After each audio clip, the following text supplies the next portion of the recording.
So welcome to Daily Current Affair. Today is 12th of August 2022. The first question is Karnataka Ratna Award is given to Puneet Rajkumar, Neena Gupta, Damodar Maurya और Shinzo Abe. So the answer is A, that is Puneeth Rajkumar. So Puneeth Rajkumar हमारे पास actor हैं. कहाँ के? कर्नाटका के एक actor हैं, film actor हैं. उनको कर्नाटका रत्न अवार्ड जो है दिया गया है. So he is a film actor. कुछ और अवार्ड्स की बात करते हैं, लाइक ज्ञानपीठ अवार्ड्स. तो 56 जो ज्ञानपीठ अवार्ड है वो दिया गया है नीलमणि फूफन जी को एंड 57th दामोदर दास मौर्य को. और हिंदी का साहित्य अकेडमी अवार्ड 2021 किसको दिया है? दया प्रकाश सिन्हा, दैट इज सम्राट अशोका के लिए. ये क्वेश्चन काफ़ी पूछा गया है. इनको जो भी क्वेश्चन पेपर्स आए थे पीछे से, जितने भी कॉम्पिटिटिव एग्जामिनेशन है उसमें काफ़ी ये क्वेश्चन पूछा गया है कि हिंदी साहित्य में एकेडमी अवार्ड 2021 का किसको मिला है? That is Daya Prakash Sinha. And Ladakh का हाईएस्ट सिविलियन अवार्ड किसको मिला है? तेंजिंग ग्यात्सो. तेंजिंग ग्यात्सो कौन है? ये दलाई लामा है, 14th दलाई लामा तिब्बत के, जो कि कहाँ पे रहते हैं? धर्मशाला में.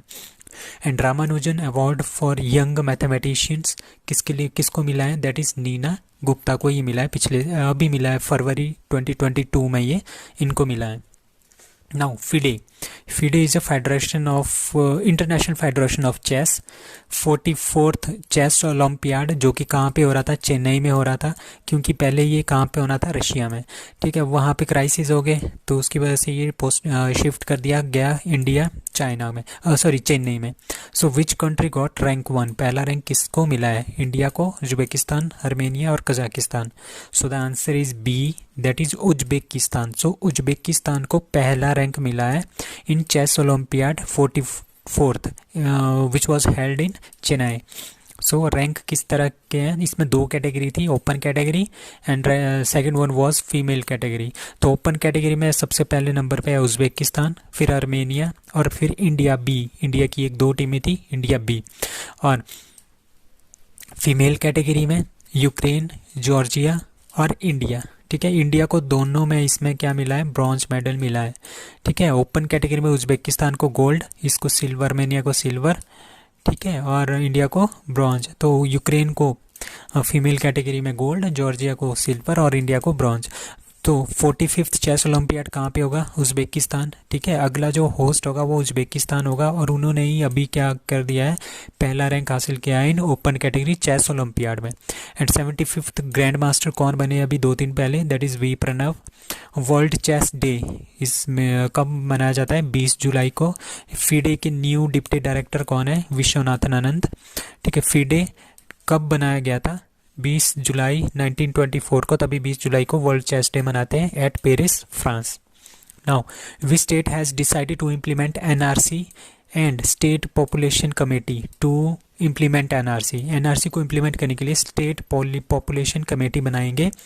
कौन सी स्टेट? गुजरात, हरियाणा, मिजोरम और Manipur. So the answer is D, that is Manipur. So Manipur क्या कर रहा है? एनआरसी लागू करने की सोच रहा है. ठीक है, उन्होंने एनआरसी लागू करने के लिए बोल दिया है कि वो एनआरसी लागू करेंगे. What is NRC? NRC is national register of citizenship. मतलब कि कौन इस कंट्री के सिटीजन हैं, कौन इस कंट्री के सिटीजन नहीं है. तो बहुत सारे, जब 1971 से पहले था तो इंडिया में जो ओरिजिनल सिटीजन है वो उससे पहले थे. ठीक है, उसके बाद क्या हुआ? 1971 में इंडिया और पाकिस्तान के बीच में वॉर होगी. ठीक है, किसके लिए? बांग्लादेश क्राइसिस हो गया. ठीक है, उसकी वजह से क्या हो गया? बांग्लादेश के बहुत सारे लोग कहाँ पे उठ के आ गए? इलीगली इंडिया में. तो वो इंडिया में ही रह रहे हैं. तो उनको वो बोलेंगे कि they are not permanent resident of India. ठीक है, क्योंकि वो बांग्लादेश से आए हैं. तो उन्होंने क्या किया है? वही है एनआरसी. मतलब कि जो इंडिया के परमानेंट रेजिडेंट है उनको मैक्सिमम फैसिलिटीज़ मिले, तो उसके लिए एनआरसी है. तो उनके लिए एनआरसी लागू करने के लिए किसने बोल दिया है? मणिपुर ने. और उसके लिए उन्होंने एक कमेटी भी बनाई है, state population committee.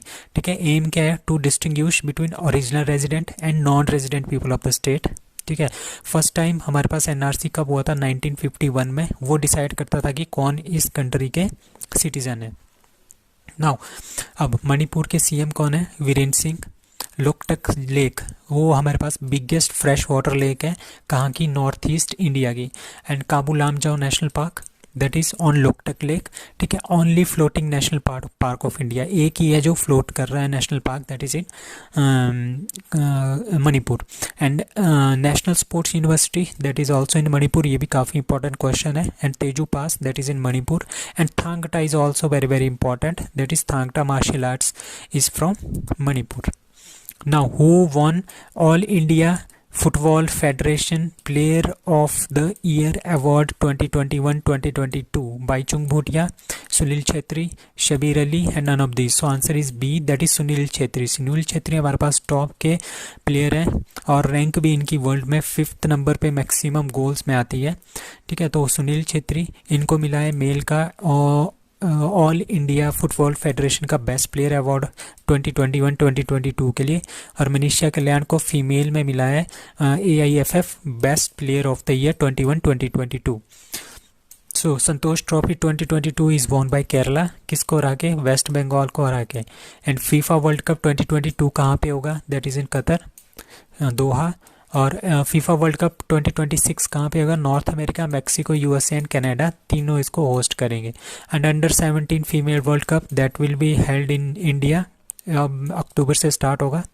And Baichung Bhutia stadium कहाँ पे बना है? सिक्किम में, आपने ये याद रखना है। And now next one is world biofuel day is observed on 9th August, 10th August, 11th August and 12th August. So the answer is C, that is 11th August. तो 11 अगस्त को हम वर्ल्ड का बायोफ्यूल डे मनाते हैं। और world tribal day कब होता है? 9th अगस्त को। वर्ल्ड लाइन डे 10th अगस्त को। World fuel day on 11th August and national elephant day on 12th अगस्त। आपने चारों याद रखने हैं, बहुत ज़्यादा इंपॉर्टेंट है। And national sports day is on 29th of August को होता है, किसके जन्मदिन पे? जो मेजर ध्यानचंद जी है उनके जन्मदिन पे इसको मनाया जाता है, नेशनल स्पोर्ट्स डे।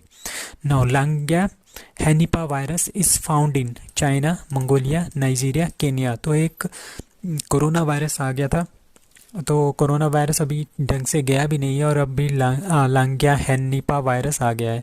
तो ये कहाँ पे फाउंड हुआ है? दैट इज़ इन चाइना में, ये भी फाउंड हुआ है चाइना में, ठीक है। चाइना के कौन से? शेडोंग एंड हैनान प्रोविंसेस में 35% जो है इससे क्या हो गए? इन्फेक्टेड हो गया है लांगिया हैनिपा वायरस से। लांगिया हैनिपा वायरस आपने याद रखना है, फ्रॉम चाइना। सो तो ये एक तरह का जो हैंड्रा वायरस आया था पीछे जैसे, और निपा वायरस आया था, इन्हीं की फैमिली का बोलते हैं कि ये भी इन्हीं की फैमिली का है।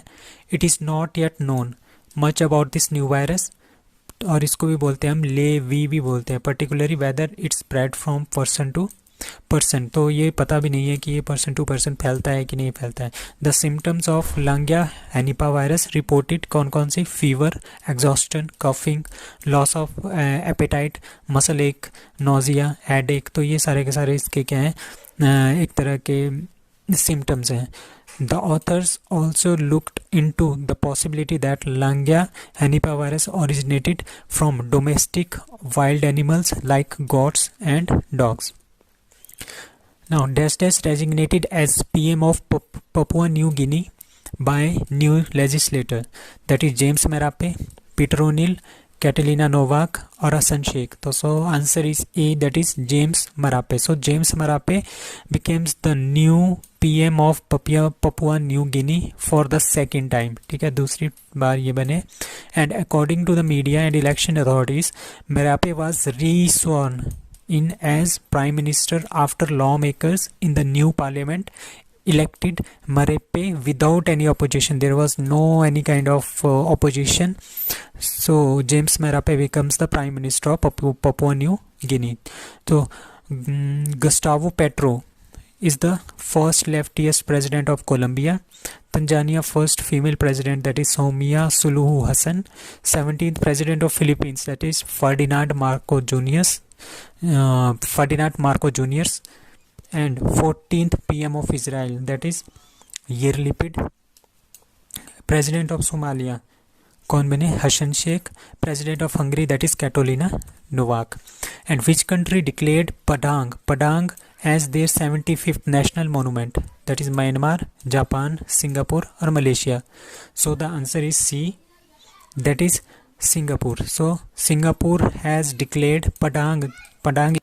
So सिंगापुर में एक जगह है उसका नाम है पटांग, वहाँ पे उसको क्या कर दिया उन्होंने, नेशनल मोनूमेंट बना दिया है, 75th national monument. So iconic green site Padang where Netaji Subhash Chandra Bose ने क्या किया था, एक स्लोगन दिया था, that is Delhi Chalo, in 1943 July. So Singapore celebrates its 57th national day on 9th of August 2022। सो आज़ाद हिंद फौज किसने बनाई थी, made by Mohan Singh, captain Mohan Singh and Fujiwara, he was Japanese. And Parakram day is 23rd of January, birthday of Subhash Chandra Bose. Indian National Congress का जो session हुआ था हरिपुरा में इन 1938, तो सुभाष चंद्र बोस उसमें became the president of Indian National Congress. और so the next question is who won the world women entrepreneur award instituted by, किसने किया था, Junior Chamber International of Hong Kong for handloom and handicrafts के लिए, दैट इज संगीता अभियान, सवित्री जिंदल, रोशनी नादर मल्होत्रा और Falguni Nayar. So the answer is A, that is Sangeeta Abhiyan. Sangeeta अभियान हमारे पास कहाँ की है, शी इज़ फ्रॉम केरला। ठीक है। सो JCIHK, तो इन्होंने ये ऑर्गेनाइज किया था वर्ल्ड वुमेन एंटरप्रेन्योर का अवार्ड। ठीक है, JCIHK को, JCIHK मतलब कि जूनियर चैम्बर इंटरनेशनल हांगकांग। ठीक है, इन्होंने ये ऑर्गेनाइज किया था, which provide development opportunity for the youngsters, के लिए ये अपॉर्चुनिटीज़ प्रोवाइड करती है। उन्होंने किसको चूज़ किया है, मिसिस अभियान को, दैट इज संगीता अभियान को उन्होंने चूज़ किया है, जो कि चीफ एग्जीक्यूटिव डायरेक्टर ऑफिसर है, CEO ऑफ EWEworld.com। ठीक है, जो कि 2017 में बनाया गया है। EWE का मतलब क्या है, empowering women entrepreneur in the field of handloom and handicrafts. ठीक है, तो इनको ये क्या मिला है, इनको ये अवार्ड मिला है वर्ल्ड वुमेन एंटरप्रेन्योर का अवार्ड। 225 फीमेल्स थी, उसमें से इनको टॉप पे ये रही है, इन्होंने इनको फर्स्ट प्राइज मिला है वर्ल्ड वुमेन एंटरप्रेन्योर का। और सावित्री जिंदल कौन है, Savitri Jindal is the Asia's richest women. ठीक है, रोशनी नादर मल्होत्रा, और उनकी रिपोर्ट में रोशनी नादर मल्होत्रा पहले नंबर पे आई थी टॉप रिचेस्ट में। एंड फाल्गुनी नैयर कौन से रैंक पे आई थी, दूसरे नंबर पे। Now 10th question is who becomes first Indian social psychologist on US heritage wall of fame, कौन बनी है। ठीक है, US heritage wall of fame कौन बनी है, वो फर्स्ट इंडियन सोशल साइकोलॉजिस्ट है। कौन है, जगदीप धनकर, उदय उमेश ललित, एंड क्लाई सेल्वी और Ramadhar Singh. So option is D, that is Ramadhar Singh. जो रामदर सिंह जो है वो बने हैं इंडिया के first social psychologist on US heritage wall of fame के। ठीक है, ये कहाँ के हैं, ये अहमदाबाद यूनिवर्सिटी के प्रोफेसर हैं। ठीक है, Ramadhar Singh becomes the first Indian social psychologist है ये, जो US heritage wall of fame में अपना नाम इन्होंने दर्ज किया है for the society of personality and social psychology. ठीक है, in the United State. He is currently as a professor है हमारे पास कहाँ पे, Amrut Mody school of management में। Amrut Mody school of management, ये आपने ध्यान रखना है, ये काफ़ी इंपॉर्टेंट क्वेश्चन बन सकता है, और अहमदाबाद यूनिवर्सिटी में है। ठीक है, एन क्लाई सेल्वी जो हमने यहाँ पे यूज़ किया है, एन क्लाई सेल्वी वो कौन है, वो अभी CSIR की न्यू डायरेक्टर जनरल बनी है, and she is the first female. ठीक है, first female director general of CSIR। Uday Umesh Lalit, he is 49th CGI of India, अभी बने। जगदीप धनकर 14th vice president of India. ठीक है, ओनली 2 प्रेसिडेंट है जिनको री इलेक्ट किया गया था, दैट इज सर्वपल्ली राधाकृष्णन, ठीक है, जो सबसे पहले थे, एंड मोहम्मद हामिद अंसारी, जो भी पिछले थे। इनसे पहले वेंकैया नायडू थे, वेंकैया नायडू से पहले हामिद अंसारी थे, ये 2 बार बने थे कंटिन्यू। ठीक है, फिर वेंकैया नायडू बने, और उसके बाद कौन बने हैं, जगदीप धनकर। So that's all, thank you.